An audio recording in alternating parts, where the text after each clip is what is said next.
Welcome. Welcome to Jesus, the Bible, and Me. We're here today during Holy Week. It is Holy Week. Um, between Good Friday and all of Holy Week. Holy Thursday, Good Friday, Easter Sunday. So we're here during Holy Week. And I thought to introduce today's lesson with Lead Me to the Cross. I thought that was a perfect rendition. Right now,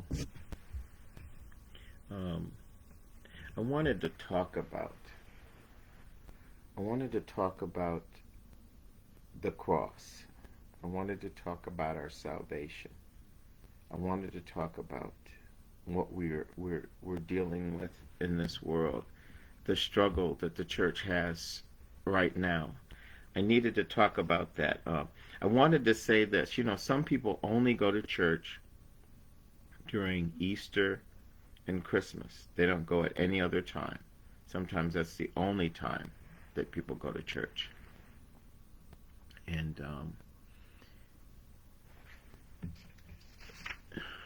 the church's battle in the last days is not to become secular, not to become worldly.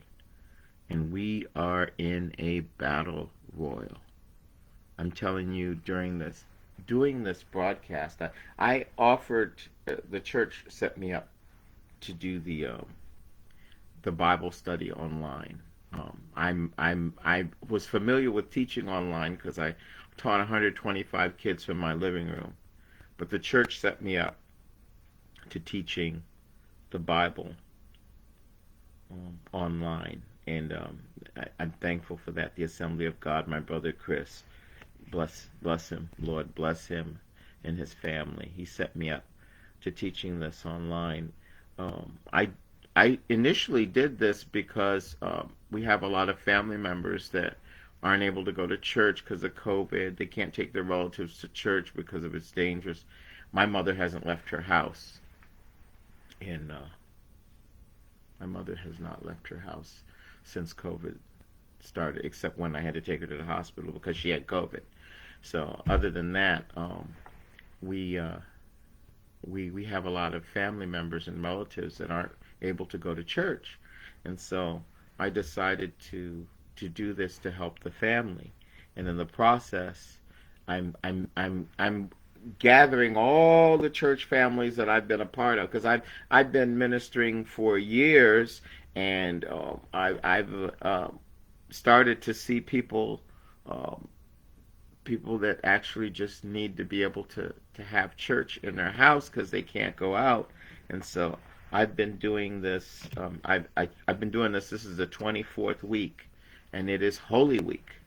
And so I thought, let me share what's going on, what I see going on with the church. But I need to talk about the power of the cross. I need to talk about this power that the cross has. The Lord of glory, he came into a manger, a smelly, stinky manger. The Lord came into a manger. The Lord of glory came into a smelly, stinky manger. We need to put things in perspective. Where the cows and the lambs and the animals poop with the hay, where they live and they eat, he came into a manger. A manger. And there was no room for him in the inn.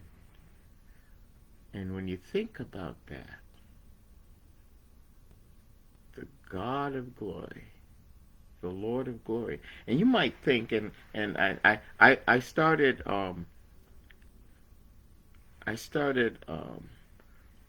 following this path. I was saying, well, if the king,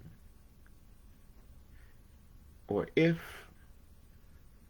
the king knew, or maybe Caesar knew, and then we're going to have to put this in perspective too, because we know what happened. If Caesar knew, or if the king knew that there was this king, if God had decided to indwell the flesh of a baby. He decided to invade this world via a baby.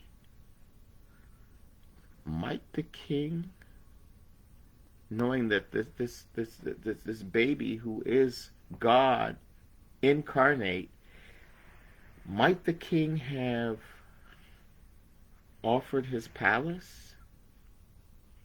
Might Caesar have offered his palace? Now we know that Herod tried to kill this deliverer, this child king. Herod tried to kill the child, knowing that a great king is about to be born, as the wise men told him.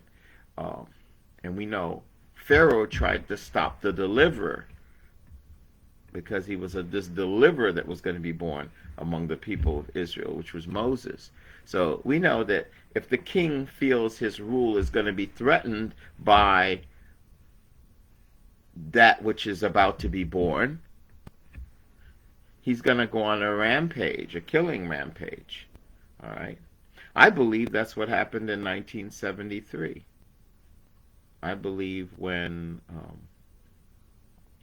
abortion became legal, I believe there was a killing rampage that went on.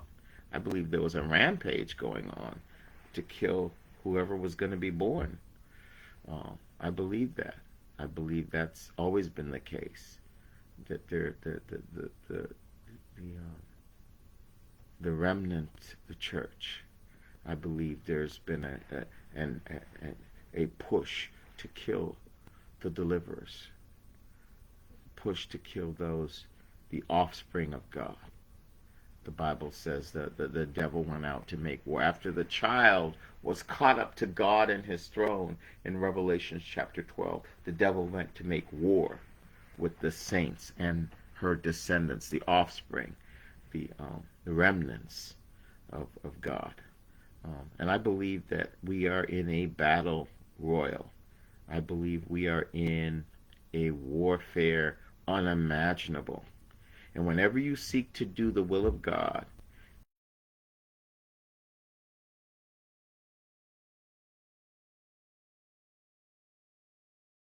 you that is in you than he that is in the world. You know, we wrestle not against flesh and blood, but against principalities and powers and spiritual wickedness in high places. We wrestle not a flesh. Our battle